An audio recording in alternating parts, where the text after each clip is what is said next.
Hello guys and welcome back to my channel Sirf IAS. तो यहाँ पे हम विजन आईएएस की पीटी 365 जो कि इन्वायरमेंट की है उसे कंटिन्यू करते हुए आज आपके सामने इसका पार्ट 14 प्रेजेंट करने जा रहे हैं। तो आइए शुरू करने से पहले चैनल को सब्सक्राइब कर लीजिए, बेल आइकन को भी प्रेस करिए ताकि आपको रेगुलर अपडेट्स मिलती रहे। चलिए शुरुआत करते हैं। देखिए मेन हेडिंग है इसमें अंदर मिसलेनियस और पहला जो सब टॉपिक है इसके अंदर वो देखते हैं सिक्स्थ मास एक्सटेंशन। क्या है ये सिक्स्थ मास एक्सटेंशन? आइए समझते हैं ये पहले न्यूज़ में क्यों रहा। देखिए न्यूज़ में रहने की वजह ये है कि एक रिसर्च हुई बहुत ही रिसेंटली और इसने कहा कि देखो सिक्स्थ मास एक्सटेंशन होने वाला है और इसलिए आ गया ये न्यूज़ में। क्यों क्या है अब हम समझेंगे आखिरकार ये बड़े बड़े 5 एक्सटेंशंस कौन से हैं जो ये छठे की बात हो रही है और ये सिक्स्थ मास एक्सटेंशन है क्या, पहले ये समझ लेते हैं। देखिए भाई, मास एक्सटेंशन मतलब बहुत बड़े लेवल पे एक्सटेंट हो रहा है कोई, ठीक है। ये क्या है कि ये सब्सटेंशियल इंक्रीज है एक्सटेंशन की डिग्री में, मतलब अब जो प्राणी हैं, जानवर हैं या प्लांट है, जो भी स्पीशीज हैं एक्सटेंट हो रही है, खत्म हो रही है और इसके अंदर बहुत ज़्यादा बढ़ोतरी देखने को मिल रही है, ठीक है। मतलब आप समझ लो या ऐसे समझो कि जब अर्थ हमारी पृथ्वी जो है वो लूज करे मोर देन 3/4 ऑफ इस species in a geologically short period of time, बहुत ही कम वक्त में अगर हमारी पृथ्वी अपनी 3/4 अगर अपनी स्पीशीज को लूज कर दे, मतलब ये सब खत्म हो जाए, तो इसको हम लोग कहेंगे मास एक्सटेंशन, ठीक है। तो ये सिक्स की बात हो रही है। तो अभी तक 5 ऐसे मास एक्सटेंशन हो चुके हैं जिनके बारे में अभी मैं बताऊंगी पिछले 450 मिलियंस ईयर्स में। और इसकी वजह से क्या हुआ है, करीब 70 से लेके 95% तक का स्पीशीज जो कि प्लांट का, एनिमल का, माइक्रो ऑर्गेनिज्म का जो पहले हुआ करता था वो सब खत्म हो चुका है, समझे। अब ये बहुत सारी वजहों की वजह से होते हैं, जैसे बहुत बड़े लेवल पे मान लीजिए वॉल्केनिक इरप्शन हो गया, ठीक है, लावा आवा फट गया, आसपास सब खत्म हो गया, या फिर ओशनिक ऑक्सीजन जो खत्म हो रही है उससे क्या हो रहा है कि ओशन के अंदर के जितने भी ये सारे के सारे बायोडाइवर्सिटी है खत्म हो रही है। उसके साथ कोलिजन विद एन एस्टेरॉइड, भाई ये तो आप जानते हैं, तो बड़ा ही फेमस रहा है, कहते हैं डायनासोर्स भी इसी से गए हैं। तो ये सब चीज़ें हैं, तो इस वजह से मास एक्सटेंशन होते हैं। अब देखिए बात ये नई रिसर्च जो हुई है वो क्या कहती है।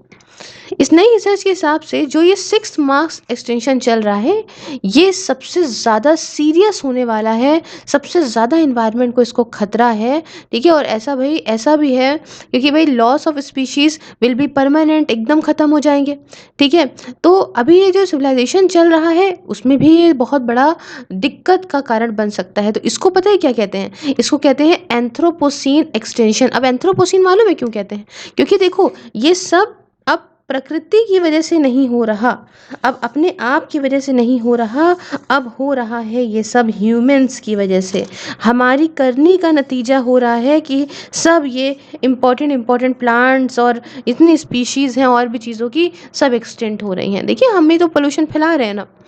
दूसरी बात ये कि ये जो एक्सटेंशन है ह्यूमन कॉज्ड है, ज़्यादा इमीडिएट है क्लाइमेट एक्सटेंशन से, अब आप ये भी समझ लो क्योंकि ह्यूमंस की वजह से हो रहा है, इस वजह से ये क्लाइमेट द्वारा किए गए डिस्ट्रक्शन से ज़्यादा है। मान लो कि अगर वॉल्केनिक इरप्शन होता और उस वजह से एक्सटेंशन होता तो इरप्शन कितना ही होता, हाँ कभी हो गया कहीं दसियों सालों में, कहीं बहुत टाइम बाद हुआ तो एक्सटेंट हो गए। लेकिन यहाँ पे ह्यूमन के द्वारा किया गया तो पोल्यूशन रोज के हिसाब से बढ़ता चला जा रहा है और इसकी वजह से करा जाने वाला ऐसा एक्सटेंशन जो हो रहा है ये बहुत ज़्यादा प्रॉब्लमेटिक है। अब देखिए 400 वर्टिब्रेट की स्पीशीज एक्सटेंट हो गई पिछले 100 सालों में। अब आप समझ जाओ कितना हो गया। इससे अब कह लो the extension that would have taken over 10,000 years in normal course of evolution, जो ये 400 वर्टिब्रेट की स्पीशी पिछले 100 सालों में ख़त्म हो गई, इतनी स्पीशी को ख़त्म होने में 10,000 साल लगते अगर ये नॉर्मल तरीके से ख़त्म हो रही होती तो। अब आप समझ जाओ क्या हालत है।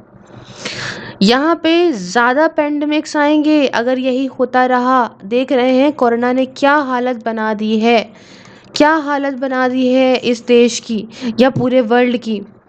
खासकर इस समय इंडिया तो सेकंड टॉप चल रहा है, बहुत ही बुरी हालत है यहाँ की, समझ लो आप। तो ज़्यादा पैंडेमिक आएंगे, इससे ज़्यादा हैबिटेट, ज़्यादा ट्रेडिंग वाइल्ड लाइफ जो है।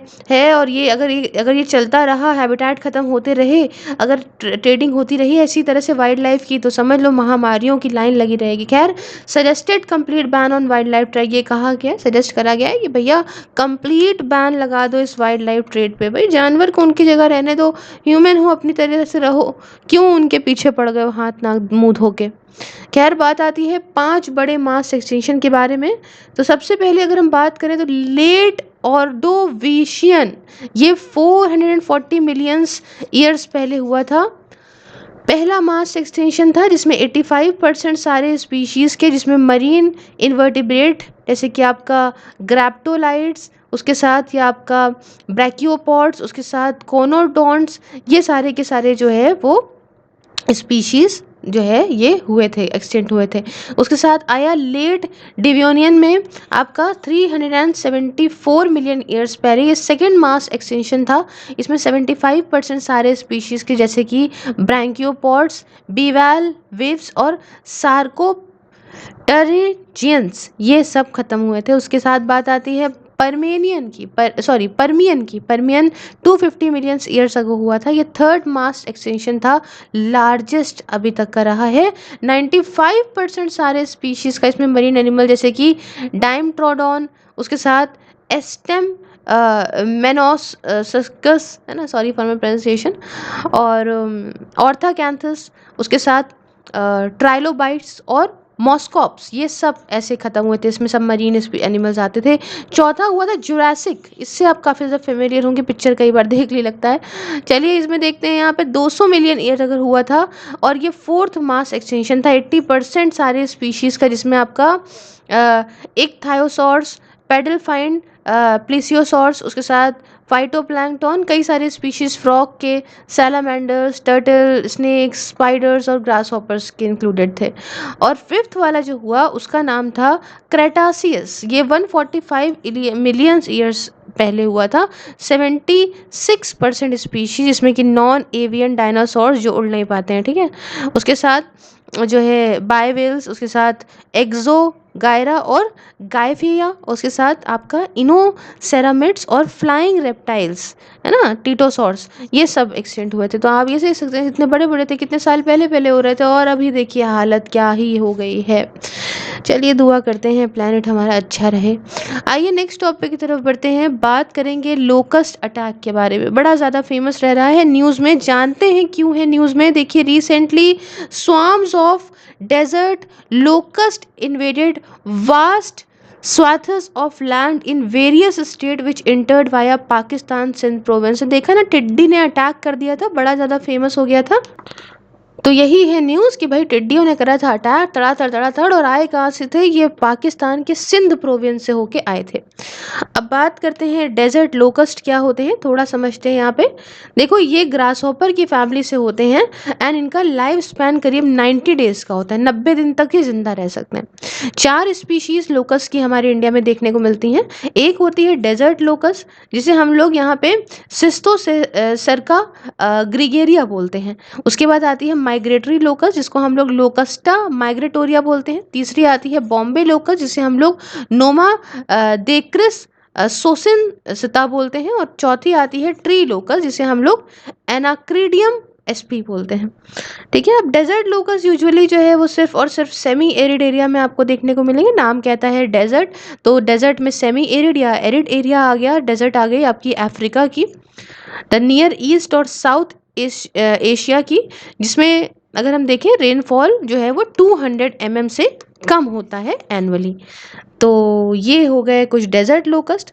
उसके साथ ये वगैरह जो है ये अंडे वगैरह देते हैं डैम्प सॉइल में, है ना, एकदम बेयर ग्राउंड में, खाली जगह पे। और ये आप जानते हैं, अगर बात करें डेंस वेजिटेशन की, जहाँ पे बहुत सारी वेजिटेशन है, पेड़ हैं, पौधे हैं, तो वहाँ पे ऐसा एरिया मिलता नहीं है जहाँ पे ये ऐसा बेयर ग्राउंड कहाँ मिलेगा। तो इस वजह से मोस्टली ये जो है वो डेजर्ट एरिया में ही ज़्यादा पाए जाते हैं। अब देखिए, डेजर्ट लोकस जो है वो बायफैसिक एनिमल है। बायफैसिक स्पेलिंग देखिए, BIPHASIC। बायफैसिक एनिमल क्या होते हैं, ये लेते हैं, मतलब meaning that they can take on 2 two entirely different forms, मतलब ये यहाँ पे दो इंटायरली डिफरेंट फॉर्म ले सकते हैं। इनकी सॉलिटरी फॉर्म में ये क्या करते हैं, they are drab brown in colour, मतलब यहाँ पे दो फॉर्म ये ले सकते हैं। तो सॉलिटरी फॉर्म में क्या है, ये ब्राउन कलर के हैं, रिलेटिवली हार्मलेस हैं क्रॉप्स को, उस समय ये जो फसल है, जो क्रॉप है, उसको कोई भी नुकसान नहीं पहुंचाएंगे, है ना। और कुछ कंडीशंस के अंदर, जैसे कि ऑप्टिमम मॉइस्चर है ना, मतलब एक लगभग सही मॉइस्चर और वेजिटेशन अगर मिल रही है, तो इंसेक्ट जो है फिर ये दूसरे फॉर्म में पहुंच जाएंगे, और दूसरे फॉर्म का नाम है ग्रीगेरियस फॉर्म, ग्रीगेरियस। ठीक है, जब ये दूसरे स्वॉर्म में पहुंचेंगे एंड स्टार्ट फॉर्मिंग स्वॉर्म्स, मतलब इससे क्या है, ये अब इलेक्ट्रिक येलो कलर के बनने लगते हैं और डिस्प्लेइंग स्वॉर्मिंग बिहेवियर, मतलब अब ये स्वॉर्मिंग बिहेवियर दिखा रहे हैं, मतलब झुंड में अब ये आने लगते हैं। ठीक है, स्वाम का मतलब क्या होता है, झुंड, ये बहुत सारे इंसेक्ट्स का। अब देखिए इसके अंदर, स्वाम के अंदर कितने जो है हो सकते हैं, इसके अंदर करीब 40 से लेके 80 मिलियन तक एडल्ट्स हो सकते हैं 1 स्क्वायर किलोमीटर में। एंड ये जो है वो करीब 16 से लेके 19 किलोमीटर तक 1 घंटे में चल सकते हैं, मतलब पर आवर। समझ रहे हो, डिपेंड करता है हवा कैसी चल रही है, और अगर हवा बड़ी बढ़िया है, तेज़ है, तो ये मान के चलो 150 किलोमीटर तक भी इन अ डे कर सकते हैं। तो आप जस्ट इमेजिन कर लो कि कितनी ज़्यादा इनकी जो है वो जो है कवरेज हो रही है। अब देखो ये ओमनीवोर है, और एक जो डेजर्ट लोकस्ट है, ये खाता है रफली इट्स ओन वेट और about 2 gram of fresh food every day, मतलब इतना समझ लो कि अपने वेट के बराबर। ठीक है, या मान लो, कह लो कि 2 ग्राम तक का ये बढ़िया फ्रेश फ्रूट कह रही हूँ फ्रेश फूड खाता है। अब वो फ्रूट में फ्रूट भी खा ले तो कोई दिक्कत नहीं है, समझ रहे हो, कुछ भी चलेगा इसको। इसमें अगर हम बात करें, इन ऑल यहाँ पे 3 तरह के ब्रीडिंग सीजन्स होते हैं इन लोकस्ट के। एक होता है विंटर में ब्रीडिंग होती है इनकी, जो कि नवंबर से लेकर दिसंबर तक चलती है। स्प्रिंग ब्रीडिंग इनकी होती है जनवरी से लेकर जून तक चलेगी। और एक होती है इनकी समर ब्रीडिंग, तो जुलाई टू अक्टूबर, तो एक तरीके से थोड़ा महीना छोड़ के बाकी सारा टाइम ब्रीड करते रहते हैं। ठीक है, इंडिया के पास सिर्फ एक लोकस्ट ब्रीडिंग सीजन है, दैट इज समर सीजन, भगवान का बहुत बहुत शुक्र है। चलिए बात करेंगे ब्रीडिंग और मूवमेंट के बारे में लोकस्ट की। देखिए यहाँ पे इस तरीके से लिखा हुआ है ना, विंटर का ये लिखा है, स्प्रिंग का ये लिखा हुआ है, स्प्रिंग का ये देख लो भैया, स्प्रिंग यहाँ से यहाँ देख लो। ठीक है, ये देख लो भाई, स्प्रिंग ब्रीडिंग देख लो, जून इधर, समर इधर आ गया, ये इधर आ गया। ठीक है, ऐसा कुछ होता है। पाकिस्तान का देख लो, इस तरीके से चल रहा है मामला। क्लियर है, ये तो यहाँ पे खैर ये तो अलग की बात हो गई, ये तो अपना इधर देश आ गया, तो अपना इंडिया आ गया, यहाँ पे बहुत ज़्यादा है, ये देखो अफ्रीका के अंदर। ठीक है, जिबूती है। आओ आगे बढ़ा जाए। अब क्या होते हैं रीजंस, अब यहाँ पे थोड़ा सा ये समझ लेते हैं कि रीजंस क्या है रीसेंट लोकल अटैक के, है ना। मेन तो यहाँ पे बात है, क्या वजहें हैं जो इतनी बढ़िया तेज तरीके से इतना अटैक कर दिया इन लोगों ने। पहली चीज़ तो वेदर कंडीशन बड़े बढ़िया थी। ज़्यादातर अटैक लोकस के झुंडों ने इंडिया के अंदर करे हैं 1993 से ही हो रहे हैं, और ज़्यादातर ये सिर्फ और सिर्फ राजस्थान के अंदर लोग अटैक देखने को मिले हैं। रीज़न ये है कि वही वाली बात की एरिड और सेमी एरिड एरिया में रहते हैं, और हमारे यहाँ राजस्थान में पाया जाता है। बट इस बार कुछ अलग हुआ, इस बार ये हुआ कि कंडीशन अलग थी, और इन्होंने यहाँ पे ट्रैवल कर लिया, राजस्थान से गुजरात पहुँच गए, मध्य प्रदेश पहुँच गए, उत्तर प्रदेश पहुँच गए, इवन महाराष्ट्र पहुँच गए। हमारी बिल्डिंग में तो ये हुआ था कि ऊपर मैंने सबको डरा दिया, सारे ही फ्लैट वालों को, चलो चलो जल्दी से ऊपर जितने भी है, जितने भी डक्ट्स वगैरह है कवर कर देते हैं, उस पर शील्ड डाल देते हैं, ये कर देते हैं, वो कर देते हैं। And 30 members around went up to the terrace, सबने सब बंद बंद बंद बंद बंद कर दिया, कुछ आया नहीं, कुछ हुआ नहीं। सारे कह रहे अरे यार क्यों कर दिया ऐसा तुमने। तो ऐसा कुछ हो गया था। क्या जिनको हुआ उनको बहुत मतलब लॉस बहुत हद तक भी नहीं है, हाँ, लेकिन थाली वाली बजा के चले गए, शुक्र है। चलिए उसके बाद दूसरी बात आती है इंडियन ओशन डायपोल, ये भी एक वजह है। देखिए डेजर्ट के लोकल्स यूजुअली जो है इन सारे एरियाज़ में, इन कंट्रीज़ में ब्रीड करते हैं। इसके साथ जो आपकी कंट्रीज़ ईस्टर्न कोस्ट के अफ्रीका के साथ होती हैं ना, रीजन जिसको हम हॉर्न ऑफ अफ्रीका बोलते हैं, उस जगह पे ज़्यादा ये लोकस्ट ब्रीड करते हैं। अब देखिए टेम्परेचर बढ़ रहा है ग्लोबल वार्मिंग की वजह से, मैंने बताया ना कि एरिड और सेमी एरिड रीजन्स में होते हैं। अब चूंकि टेम्परेचर बढ़ रहा है ग्लोबल वार्मिंग की वजह से, और यहाँ पे जो है इंडियन ओशन डायपोल, और इससे क्या है कि ना इंडियन ओशन पर्टिकुलरली ये जो वेस्ट वाला इनका हिस्सा है हमारा, ये ना थोड़ा सा गर्म हो रहा है। ठीक है, वेस्टर्न इंडियन ओशन। तो ये भी एक बहुत बड़ी वजह है कि यहाँ चले आ रहे हैं ये। और हैवी रेन की वजह से क्या होता है, वेजिटेशन बहुत ज़्यादा बढ़ जाती है एरिड एरियाज़ में, जहाँ पे डेजर्ट लोकल जो है वो ग्रो कर सकते हैं, ब्रीड कर सकते हैं। तो ये वजह है। उसके बाद बात आती है साइक्लोन। साइक्लोन भी एक बहुत बड़ी वजह है। जैसे कि देखिए स्टॉर्म्स आते हैं, जैसे कि आपका साइक्लोनिक स्टॉर्म, जैसे कि आपका मेकुनु वगैरह, लुबान वगैरह।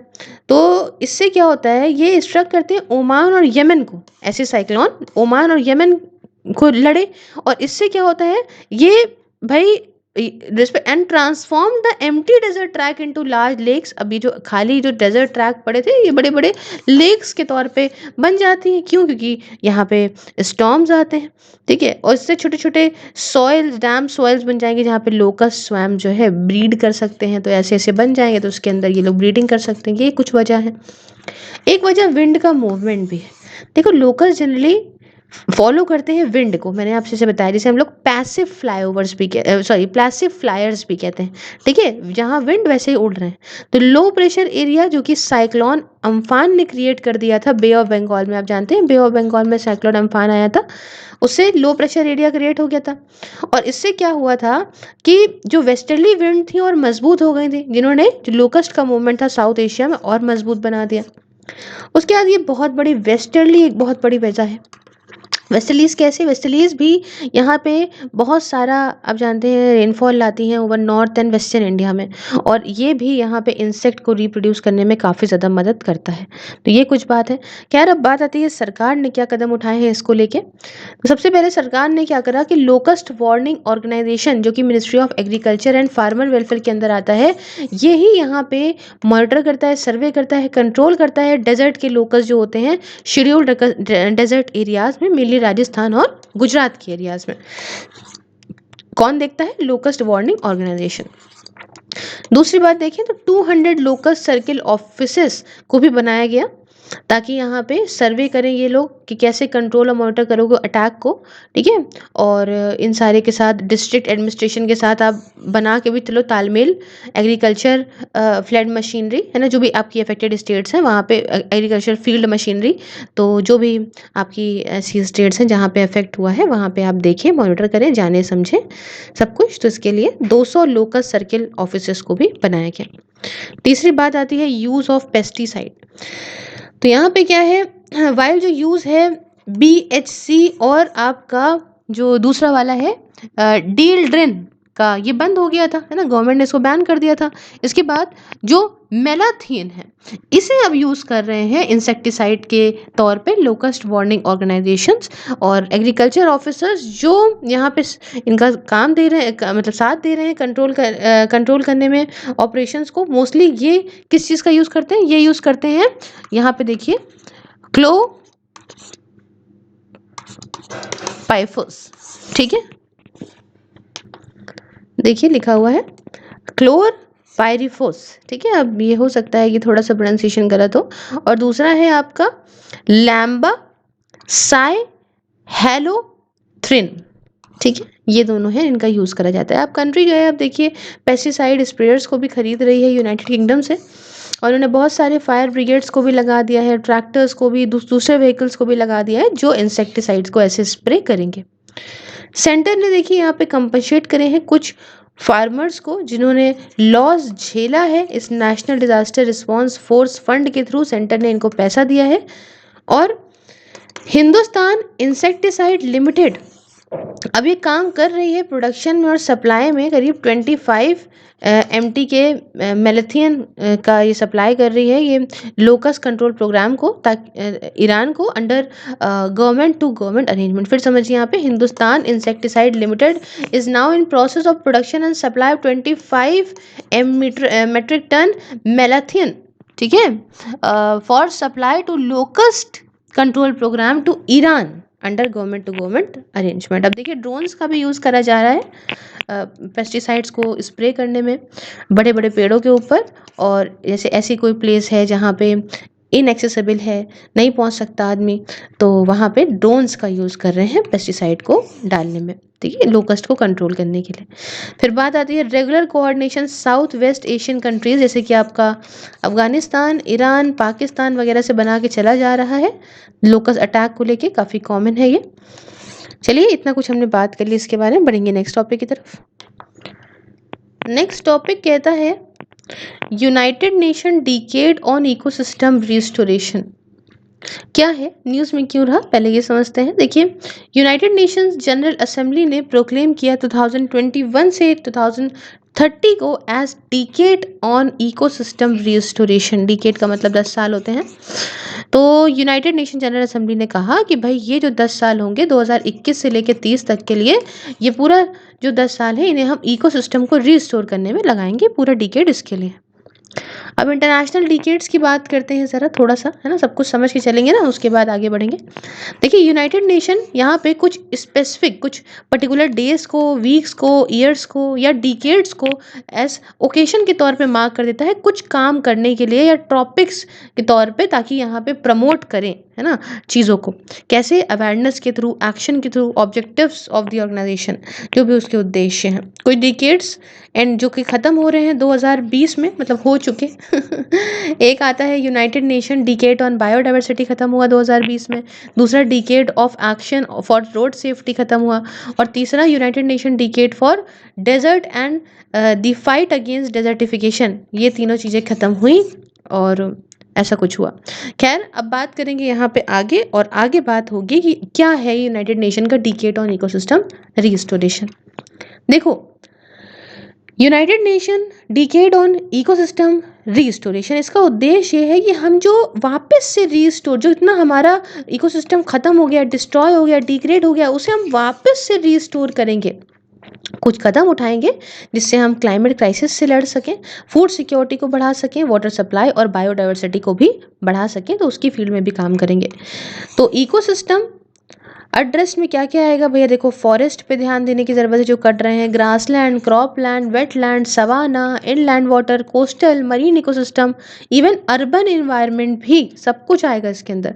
और लैंड रिस्टोरेशन की बात करें तो एटलीस्ट 350 मिलियन हेक्टर्स जो लैंडस्केप खराब हो गया है, तो हमें यहाँ पे उस पर ध्यान देना है। टारगेट है हमारा कि 2030 तक उसमें हमें वापस रिस्टोर करना है। टारगेट जो कि कोस्ट और ओशंस का अभी नहीं सेट हुआ है, हाँ, ये डिग्रेडेड लैंडस्केप का सेट कर दिया है। तो इससे क्या होगा भाई? कुछ रीजनल एफर्ट, जैसे कि इनिशिएटिव 20x20, ये लेटिन अमेरिका में शुरू हुआ। उद्देश्य ये है कि हम 20 मिलियन हेक्टर्स वहाँ के डिग्रेडेड लैंड 2020 तक, 20 तक सही करेंगे। ऐसे ही हुआ था AFR 100 African forest landscape restoration initiative. फिर समझिए, AFR 100 African forest landscape restoration initiative. इसका उद्देश्य ये था कि करीब 100 मिलियन हेक्टर्स की जो लैंड खराब हो गई, डिग्रेड हो गई है, उसे रिस्टोर करेंगे 2030 तक। उसके साथ यहाँ पे United Nation environment and food and agriculture organization, यहाँ पे ये दोनों मिलके काम करेंगे, इम्प्लीमेंटेशन करेंगे ये दोनों। ठीक है, अब बात आती है कि ये इकोसिस्टम रिस्टोरेशन क्या होता है। मैम ज़रा हमको ये समझाइए। देखिए, ये एक ऐसा प्रोसेस है जिससे जो इकोसिस्टम खराब हो गया है उसको वापस से रिकवर करते हैं। बात सही है, खराब हो गया हो, डैमेज हो गया हो, डिस्ट्रॉय हो गया, कुछ भी हो गया, इकोसिस्टम देखिए बहुत इंपॉर्टेंट होता है ना। फंक्शनल यूनिट है हमारे इस प्रकृति की, नेचर की, जहाँ पे लिविंग ऑर्गेनिज्म इंटरेक्ट करते हैं आपस में, सब कुछ बना है, इकोसिस्टम है, आसपास के फिजिकल एनवायरनमेंट से, तो ये बहुत ज़रूरी है।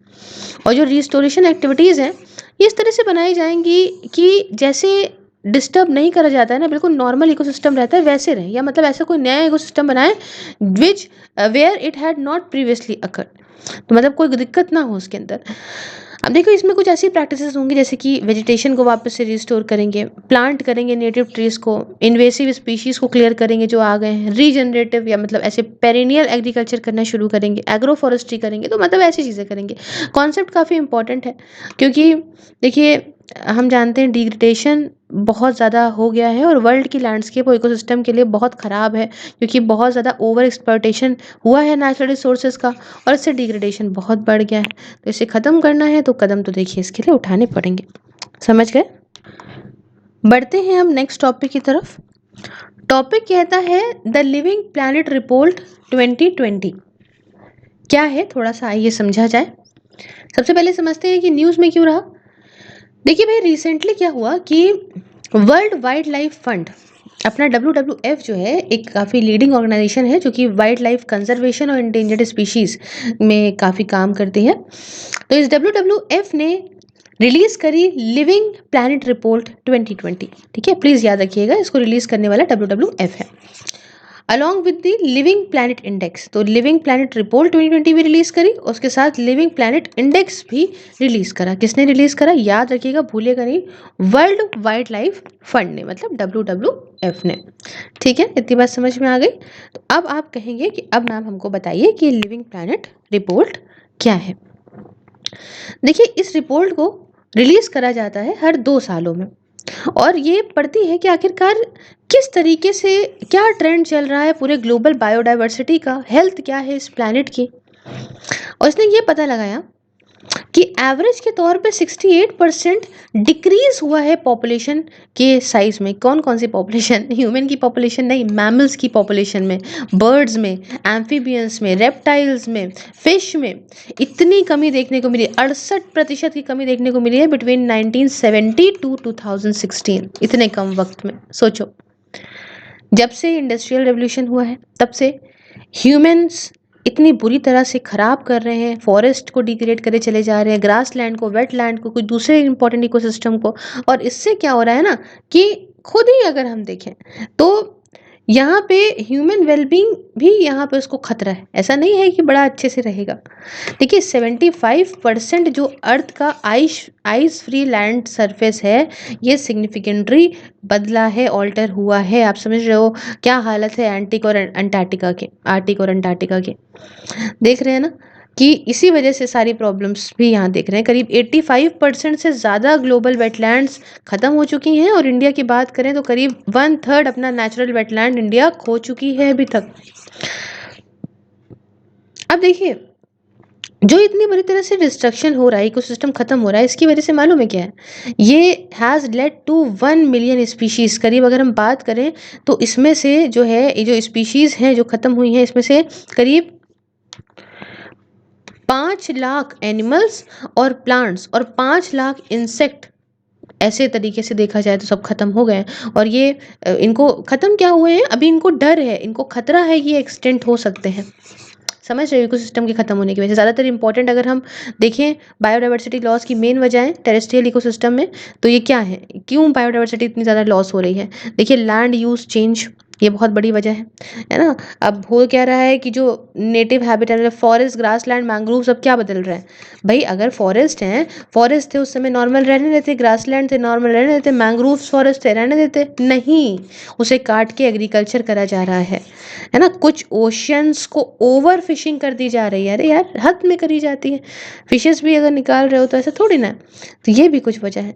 और largest wild life population loss देखने को मिला है लेटिन अमेरिका में। इंडिया में सोचिएगा, लेटिन अमेरिका में बहुत ही अलार्मिंग रेट है, 94% से लॉस देखने को मिल रहा है।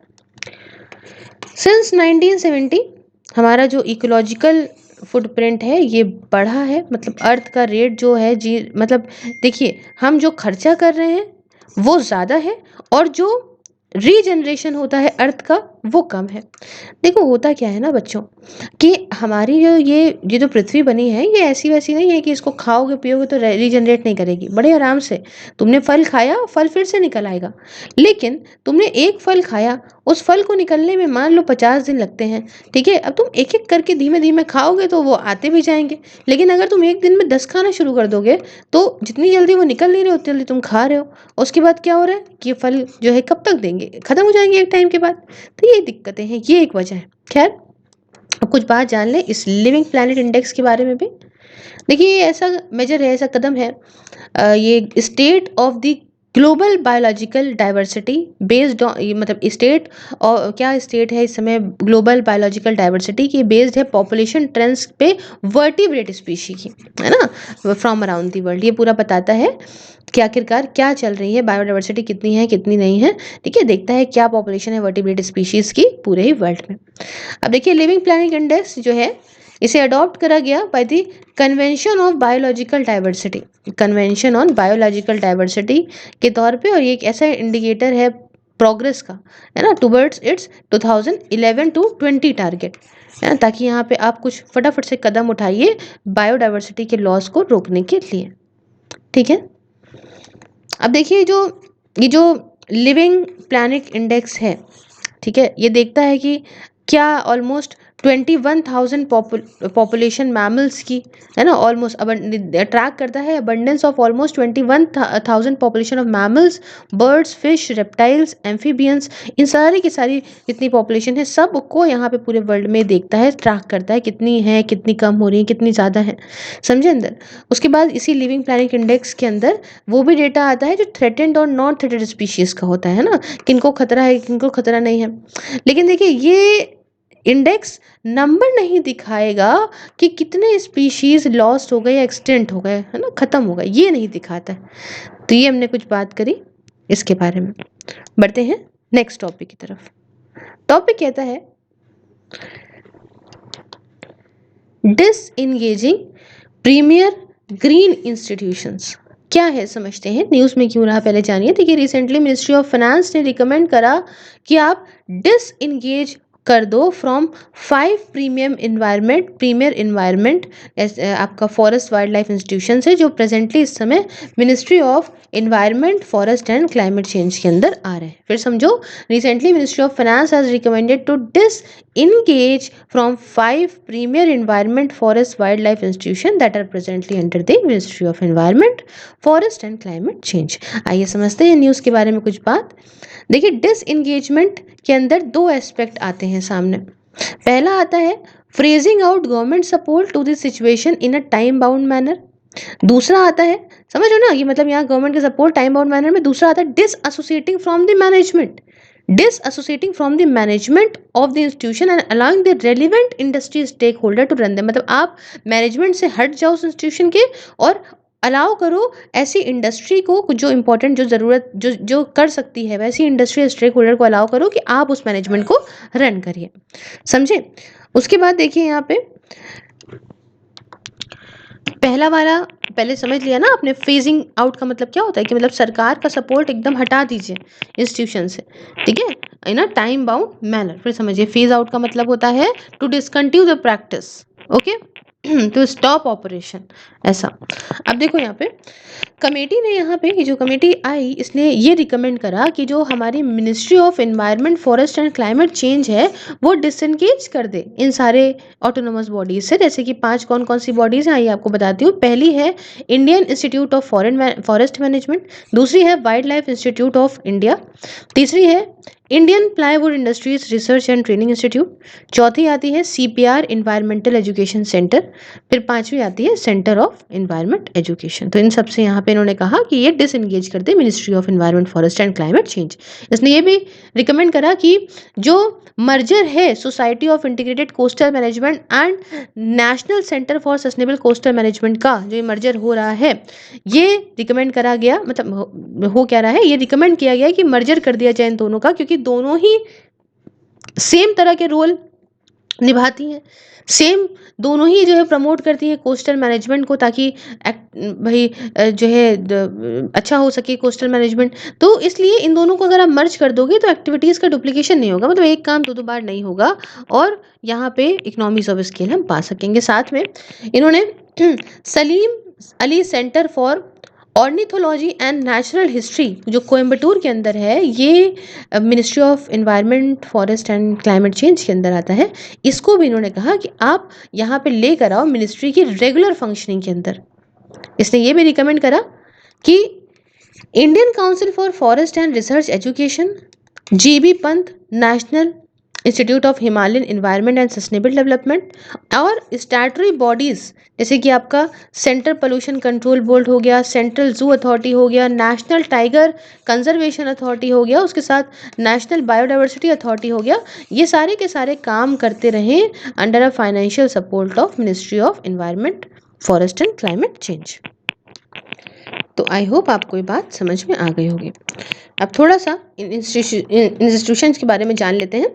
तो देखिए पहला इंस्टीट्यूशन है Indian institute of forest management. क्या है समझते हैं। देखिए ये एक सेक्टोरल मैनेजमेंट इंस्टीट्यूट है, एक आपका जो है लगातार जो है वो नॉलेज यूज़फुल जो भी नॉलेज ज़रूरी होती है मैनेजर्स के लिए फॉरेस्ट के एरिया में, उसे यहाँ पे लाता है। एनवायरनमेंट और नेचुरल रिसोर्स मैनेजमेंट के एरिया में या एलीट सेक्टर्स एरिया में इसमें ये काम करता है।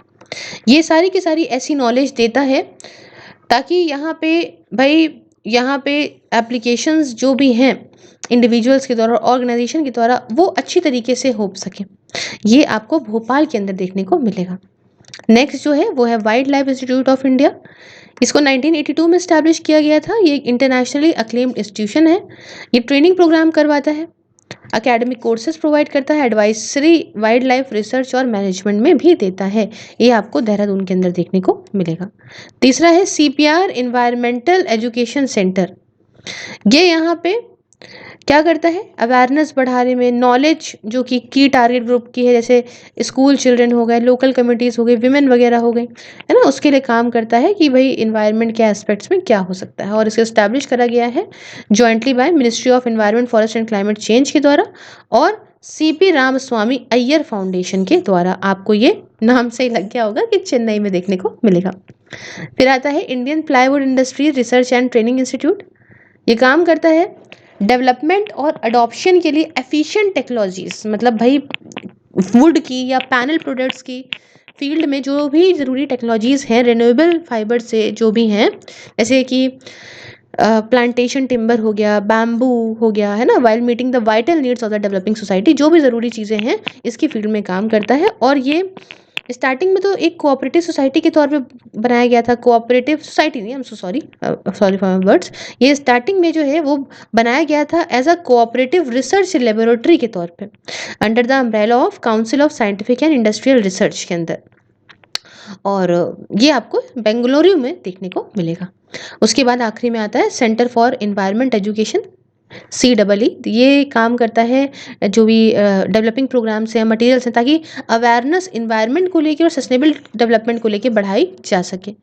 इसको इस्टेब्लिश 1984 में किया गया था as a centre of excellence of the ministry of environment, forest and climate change के अंदर। इसका हेड ऑफिस आपको अहमदाबाद के अंदर बच्चों देखने को मिल जाएगा। तो ये हमने कुछ इस पार्ट को करा complete. So if you like the video, please like the video, share it with your friends, subscribe your and your channel Sirf IAS, and if you want to watch these videos on Facebook, just like the page Sirf IAS and watch these videos there. Along with this, if you want to watch follow me on any of the social media platform, link is in the description. Along with this, you can watch one daily reel question on my Instagram channel, and also you can join my membership and enjoy the various perks. Thank you so much for discussion. Have a wonderful day. Take care.